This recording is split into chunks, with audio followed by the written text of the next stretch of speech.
à Bichat, après avoir été hier à Beaujon, à Clichy. J'ai rencontré les responsables syndicaux ici à Bichat, mais je les ai vus aussi à Beaujon hier. J'ai eu l'occasion de discuter avec le directeur de l'hôpital, le chef des services des urgences, celui de la maternité. Et on a fait cette visite accompagnée avec Yann Brossard, Barbara et je dirais aussi Gérald, qui est aussi élu dans le 18e, et Nicolas, qui est le président du groupe des élus à Paris, et Émilie, qui est élue, voilà, et élue à Saint-Ouen, un peu concernée. Bon, c'était important pour moi de le faire, pour nous de venir ici, et comme je l'ai dit hier à Beaujon, ce qui est en train de se passer ici avec cette fusion de ces deux hôpitaux est révélateur de la politique du gouvernement, mais pas seulement de ce gouvernement, est révélateur de la politique qui est menée depuis plusieurs mandats, qui pousse à faire des concentrations hospitalières, des grands hôpitaux, des grands navires hospitaliers, et qui réduit la proximité des soins et l'égalité des soins dans tout le territoire. Nous sommes venus ici aussi pour dire et prendre un engagement devant les responsables syndicaux, devant les représentants des salariés, prendre l'engagement que nous opposerons à ce projet de fusion de ces deux hôpitaux.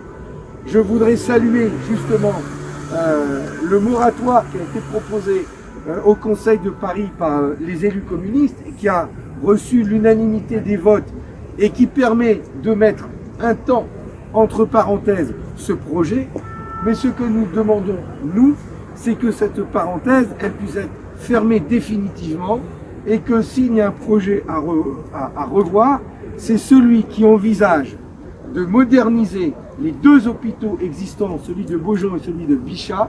Ils ont besoin d'investissement. Ils ont besoin d'investissement pour pouvoir accueillir la population de ces deux territoires, de ces deux bassins de vie importants. Beaujon et Bichat sont aussi deux grands hôpitaux qui ont deux maternités. Il y a un peu plus de 2000 enfants qui naissent par an ici, un peu plus de 1000 qui naissent à Beaujon. Or, le projet de fusion prévoit une maternité en capacité d'accueillir 2000 mamans, 2000 naissances par an. C'est donc une perte nette pour toutes les futures mamans de ce territoire d'Île-de-France, avec 1000 naissances qui vont s'évaporer dans la nature, mais qui en fait ont vocation à aller vers le privé. Et c'est ça qui se passe.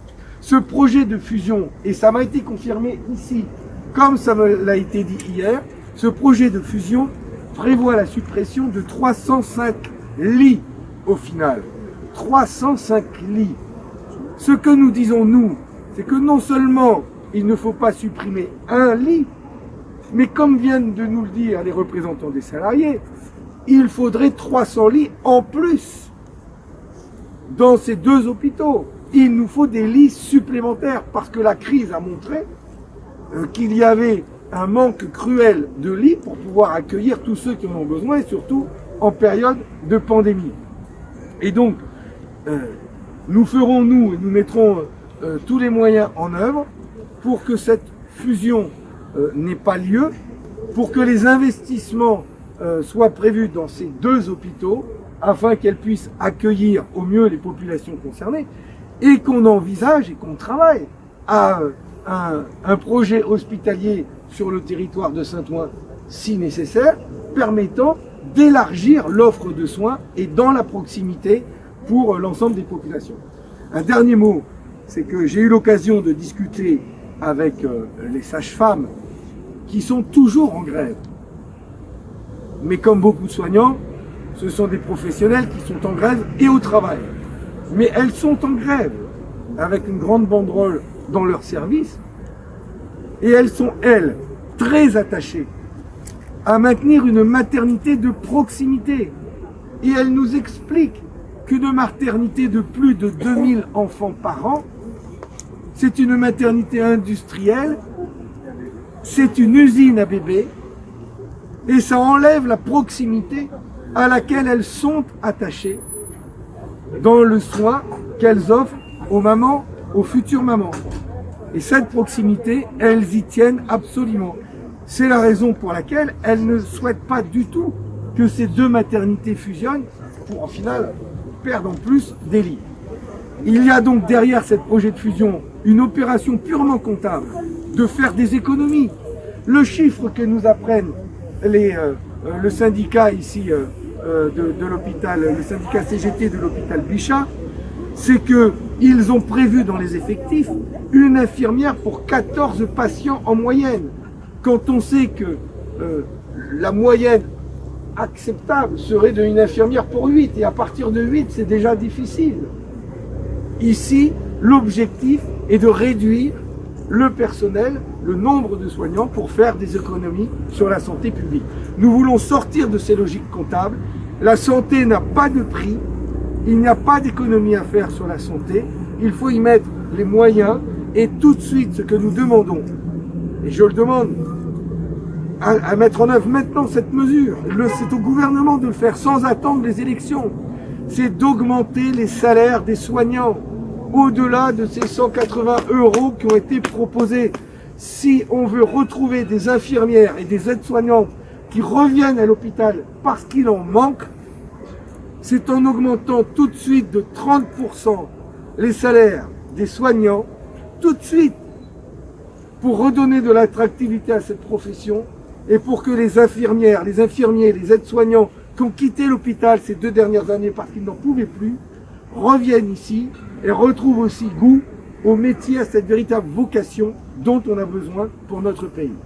Voilà en quelques mots ce que je voulais dire concernant ce projet, et en disant, comme je l'ai dit hier à Beaujon, c'est que nous voulons faire de ce combat un combat national, emblématique de ce qui se passe actuellement en France. Ce gouvernement continue à fermer des lits. Nous devons y mettre un terme. Ce n'est pas un moratoire, c'est stop. Il faut créer des lits, il faut ouvrir des lits. Et ce projet de fusion, c'est tout l'inverse. Et donc nous en ferons une campagne nationale. Et je demande que tous les candidats à l'élection présidentielle viennent ici rencontrer les salariés, les écouter et prendre un engagement sur l'avenir de ces 2 hôpitaux, Bichat et Beaujon. Bravo.